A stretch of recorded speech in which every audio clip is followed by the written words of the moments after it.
नमस्कार, कैसे हैं आप? फिक्र आपकी में एक बार फिर से आपका स्वागत है। मैं हूं आपके साथ निशांत चतुर्वेदी। शुरुआत करते हैं आपकी फिक्र की बड़ी बड़ी खबरों के साथ। देश में कोरोना से बिगड़ते हालात को लेकर अदालतें भी तल्ख होने लगी हैं। आज पटना हाईकोर्ट ने बिहार सरकार को फटकार लगाई, जिसके बाद राज्य सरकार ने लॉकडाउन लगाने का फैसला किया है। फिलहाल 3 दिन से कोरोना का ग्राफ गिर रहा है और आज हम विश्लेषण करेंगे कि क्या लॉकडाउन की कड़ाई ही कोरोना की दवाई साबित हो रही है। इस बीच आईपीएल के 14वें सीजन पर भी विराम लग गया है। आज सनराइजर्स हैदराबाद और दिल्ली के एक खिलाड़ी को कोरोना संक्रमित होने के बाद यह फैसला लिया गया। अब विदेशी खिलाड़ियों की वापसी को लेकर चिंता जताई जा रही है। कोरोना से लड़ाई में एक तरफ तो लॉकडाउन कारगर साबित हो रहा है, तो दूसरी ओर वैक्सीन अपना असर दिखा रही है।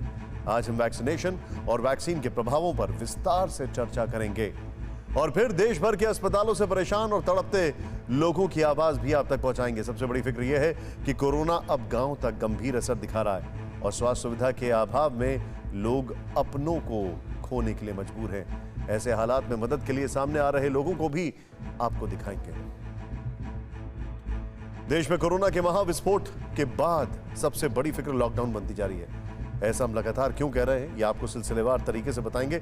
सबसे पहले पिछले 3 दिनों का कोरोना का ग्राफ देखिए जरा ध्यान से। 1 मई को 3,92,576 नए केस मिले।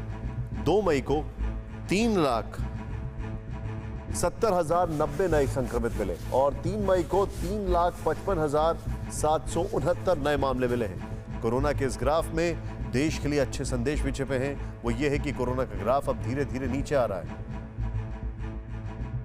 लेकिन ग्राफ भले ही नीचे आ रहा हो, लेकिन एक चीज समझ लीजिए आप कि टेस्टिंग भी कम हो रही है। सोचने वाली बात है कि यह संभव कैसे हो पाया। दरअसल ये हमारे और आपके संयम, सरकारों द्वारा लगाए गए लॉकडाउन और कोरोना कर्फ्यू के कारण हो पाया है। और पिछले कुछ दिनों से डॉक्टर, वैज्ञानिक, कोविड टास्क फोर्स, हर कोई देश में कोरोना की चेन को काटने के लिए संपूर्ण लॉकडाउन की मांग कर रहा है। अमेरिका की टॉप मोस्ट हेल्थ एक्सपर्ट और व्हाइट हाउस के मुख्य चिकित्सा सलाहकार और वायरल डिजीजेस के ऊपर सबसे बड़े विशेषज्ञ अमेरिका के डॉक्टर एंथोनी फाउची ने भी भारत में कोरोना वायरस के तेजी से बढ़ते मामलों को लेकर चिंता जताई है। फाउची ने सलाह दी है कि भारत में राष्ट्रव्यापी लॉकडाउन लगाना चाहिए, व्यापक स्तर पर टीकाकरण मुहिम चलाई जानी चाहिए और बड़ी संख्या में अस्थायी अस्पताल बनाए जाने चाहिए। उन्होंने कोरोना महामारी से निपटने में सेना की मदद लेने की भी सलाह दी है और बताया जाता है कि पहले से ही केंद्र सरकार ने भी सेना और अर्धसैनिक बलों को इसके लिए अलर्ट मोड पर रखा है। इस बीच आज बिहार में लॉकडाउन का ऐलान कर दिया गया, जो कल से लागू हो जाएगा। ऐसे में यह सवाल भी उठने लगा है कि क्या लॉकडाउन को लेकर सही दिशा में जा रहा है देश।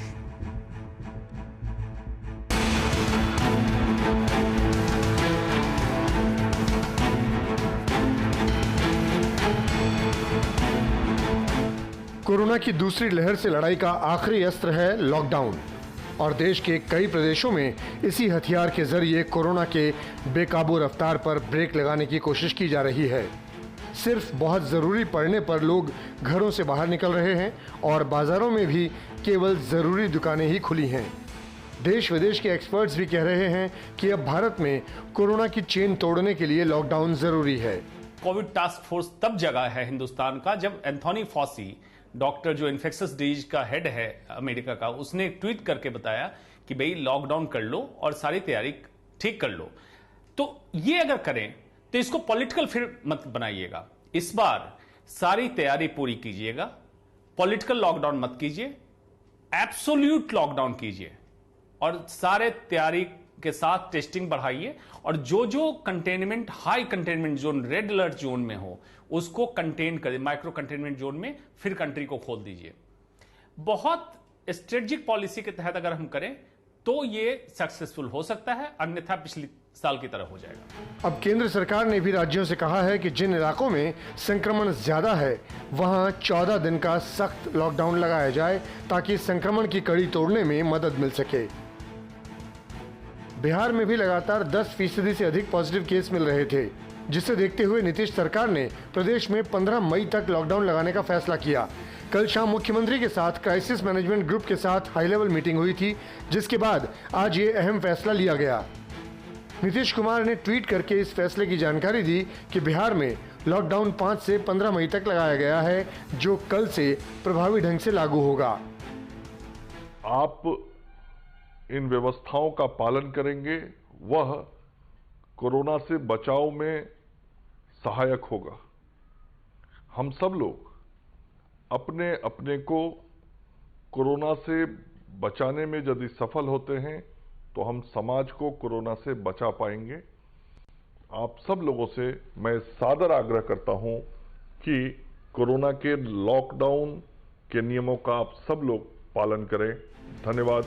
अब आपको बताते हैं कि बिहार में लॉकडाउन के लिए क्राइसिस मैनेजमेंट ग्रुप द्वारा तय की गई गाइडलाइन क्या है। सभी आवश्यक सेवा लॉकडाउन से मुक्त रखी गई हैं, जैसे दवा दुकान, अस्पताल, एम्बुलेंस, सरकारी वाहन। वैक्सीनेशन के लिए जाने वालों पर रोक नहीं होगी।